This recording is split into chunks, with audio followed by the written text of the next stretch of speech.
Opa pessoal, tudo bom com vocês? Eu sou o professor Willy e esse é mais um vídeo da nossa Semana Junina. E hoje a gente vai fazer uma brincadeira, a brincadeira de pula fogueira. Bora comigo!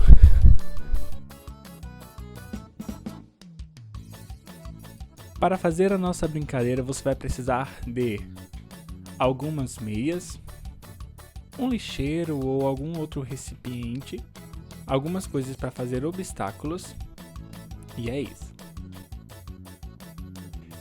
Primeiramente você vai fazer algumas bolinhas com as meias. Você pega algumas meias, pega duas, enrola dessa forma e prende. Bem facinho de fazer. Para montar o circuito você vai colocar um obstáculo, no meu caso estou usando uma vassoura, avança alguns passos, coloca outro obstáculo, no meu caso é essa fogueira genérica aqui que eu fiz, e mais pra frente você vai colocar o seu cesto.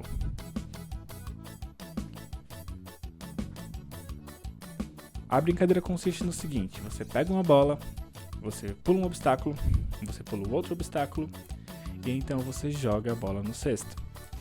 Corre, volta e repete o circuito, alternando o lado que você vai voltar. Essa brincadeira é muito boa para ser feita em conjunto, como se fosse uma competição entre amigos. Bora brincar?